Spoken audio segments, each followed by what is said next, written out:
you so much for meeting with us today. It's an honor to be in the same room as one of the best sportsmen India has ever produced. Beijing Olympics, Commonwealth Games, Asian Games, and a huge laundry list of other national and international championships.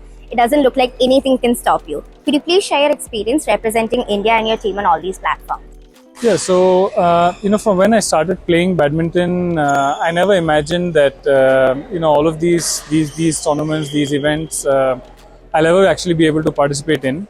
For any sportsman across any sport, the absolute pinnacle of your career would be to represent your country at the Olympics. So obviously, I mean, the 2008 Beijing Olympics would rate as the most special event for me, bar none. So I mean, it's a little bit surreal, to be honest, but I think when you're in it, when you're in the actual event, you're so focused on seeing how well you can do at the event that perhaps you don't really realize the significance and the magnitude of it. It's only now, when I'm a couple of years retired, that it sinks in a lot more, and I know how valuable it was to be able to represent the country at all these events. So absolutely, my life's dream, and I'm very glad I was able to represent India and represent India fairly well. Do you remember the exact moment you found out about the Arjuna award? What were you doing and how did you feel? Yeah, so I was actually on the way to the Beijing Olympics. I had just landed in Delhi and I had met with Mr. Gopi Chand, who was on the Arjuna Award committee. And just before we boarded our plane to fly from Delhi to Beijing, he informed me that I've been awarded the Arjuna Award, and soon after the Olympics, I'll be receiving it from the President of India. Immediately, just at that very point, of course, I was extremely happy, but I was actually dealing with an ankle injury, and once again, I think perhaps I didn't really maybe realize the significance of it, but on the day of the award itself, I was able to have my parents fly in from Bangalore. And when you're in the Rashtrapati Bhavan, receiving the award from the president, and you see your parents, and they had tears in their eyes, and I realized what a big deal it was, and absolutely one of the biggest moments of my life for sure. What advice would you give the new and upcoming players coming in every day from an Indian and international standpoint to stay on top of their respective fields?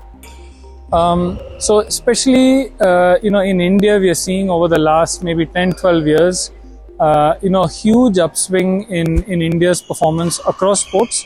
Of course, I'm a badminton player, so I'm biased towards badminton. I think Indian badminton has been on the rise. We've been doing phenomenally well. We are the Thomas Cup champions right now. It's a huge deal. What I would say to any sportsman, young sportsman, aspiring sportsman coming up in India, the sky is the limit. We can achieve anything and everything. We have everything that we require to be the best in the world across sports, whether it is infrastructure, know-how, coaching, resources, funding, and a government that is firmly behind Indian sports people. We have this, we must make full use of it, and we must get to a point where we eventually dominate world sport. It might seem like an impossible task right now, but even being Thomas Cup champions was something that was unthinkable even 10-15 years ago. And yet India are the Thomas Cup champions today. Every sort of achievement starts off with a single step, small steps. I would say aim high, dream big, and we will achieve it. Lastly, what led to the merger between the badminton professionals and Appiness, and how do you envision the future for our platform? Yes, so the badminton professionals is basically Vijay and myself. For several years now, we've been trying to figure out how to figure out a way to share our knowledge in as wide a manner as possible. We've been trying to figure out the right people to partner with to be able to put this in an app to be able to share it in the right way, and also of course in a much larger way than we've been able to do right now. I'm extremely pleased and I'm extremely happy that we're able to put this partnership together with Appiness, and I'm very confident that we'll be able to provide grassroots level education and learning to a whole host of players who will eventually form the next badminton stars of for India and perform for India at the highest levels of world competition. Thank you so much for your time meeting us today. Congratulations on your phenomenal career in leading and competitive sports like badminton. With a demonstrated journey over of 25 years, could you please share how you played roles like across spectrum like competitive gameplay, coach, and the team manager, and the ventured into the business as a CEO. Okay, so firstly, of course, we are sports people.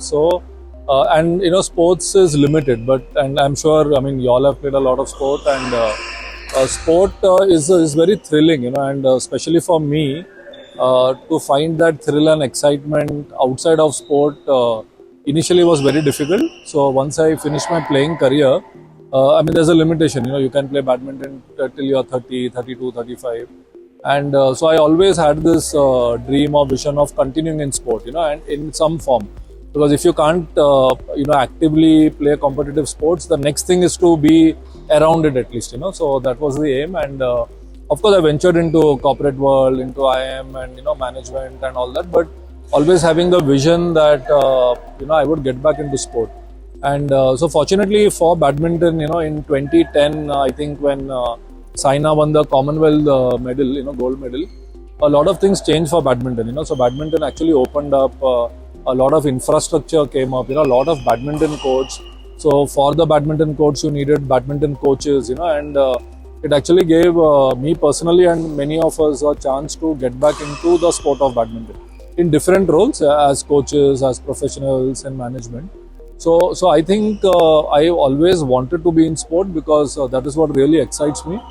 And so as I planned my career, I realized that I have, I would say I'm better at, managing sport. So we started a company where we have coaches. We do coaching for multiple segments, right from a beginner, a 5-year-old to even a 60-year-old, an adult. Of course, for professionals, amateurs. So the entire spectrum, also do a lot of professional tournaments, being involved in leagues, taking care of national tournaments. So personally for me, I'm very excited when I am around sport, and be it inside the court or outside the court. And I'm very happy what I'm doing, and I'm fortunate that for the last 20-25 years I have been involved in sport. How do you think you are able to move the needle on the Indian badminton landscape? So Indian badminton, as I said, over the last 15 to 20 years has really, taken up a lot. So when we started playing, it was, very difficult to take sports as a career. It was very limited. Only the very, very good players could take it up as a career. So obviously a lot of, and understandably, education was more important. But that mindset has changed now. So a lot of people are playing sport. A lot of people want to take up sport professionally or rather attempt at it, and just in case they don't do well making it at the very top in sport, there are many other opportunities today for sport. So specifically for me, I realized that a lot of people are playing, and it is not only the people who want to become champions want coaching. Everybody wants to improve, right? Whatever level you are at, everyone wants to improve, everyone wants to play tournaments, everyone wants to play well in tournaments, nobody wants to lose, like say, badly. So there was this big opportunity of, giving professional coaching or advice to a lot of people. Earlier it was restricted to only a few players who wanted to do well. Now it was, as I said, right from a 6-year-old to a 60-year-old wanted to learn badminton.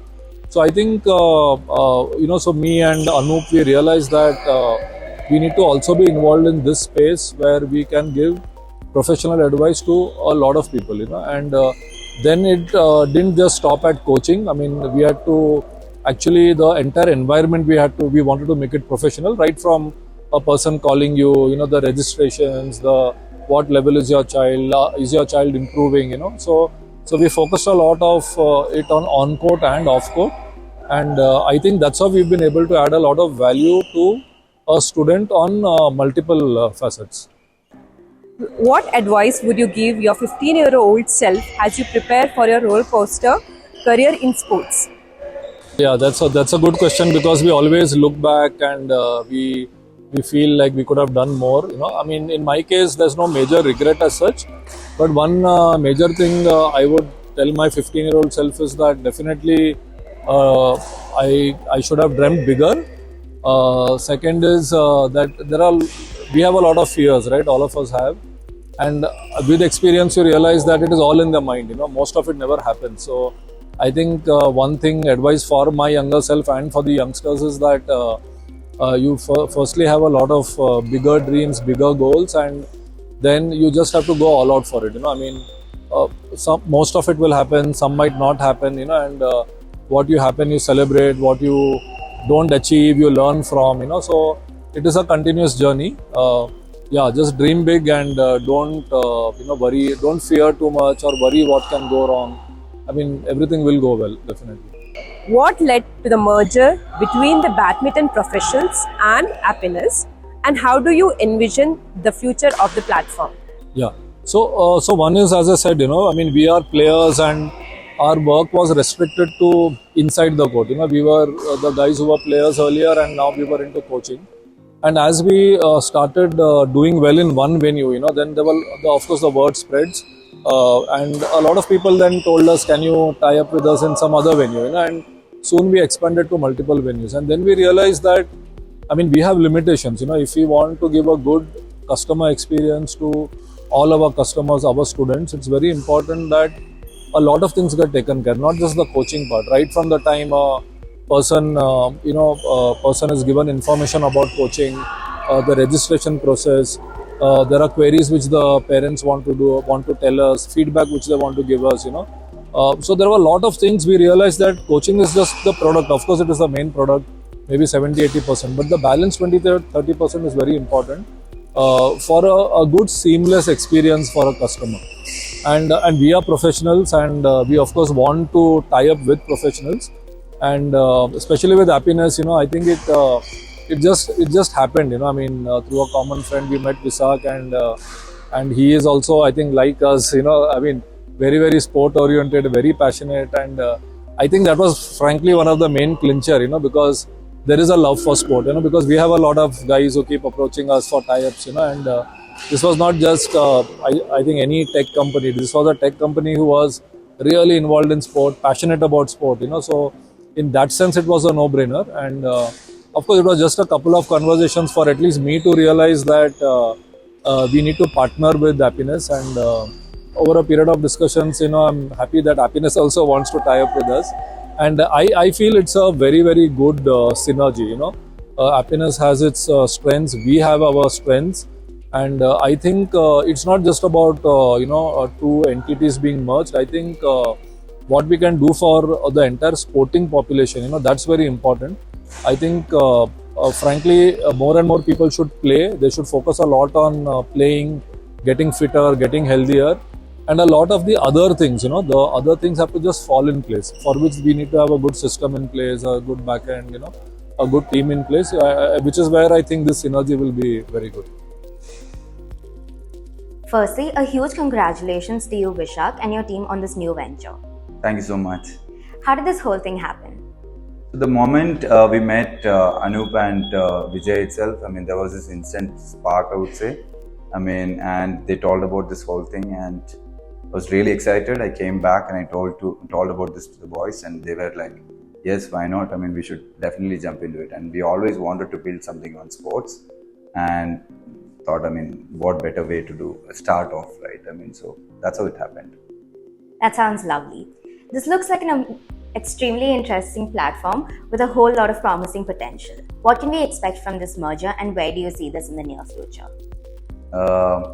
Near future, yeah, I mean, so I would say more like, what success looks like in a short term. I would say if we can get like some kids to get out of their house, or staying indoors and playing games on the phone rather.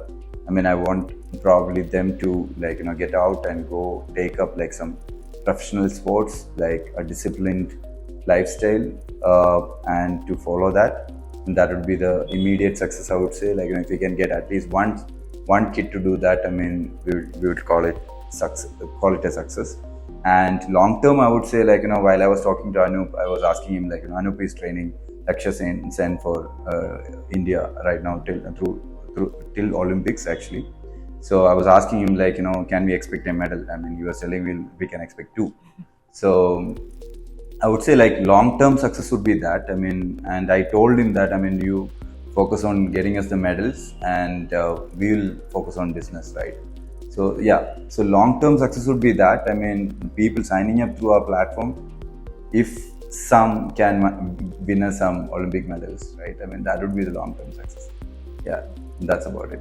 Here's to hoping, Vishak. Thank you so much Thank and you. all the best. Thank you. Yeah.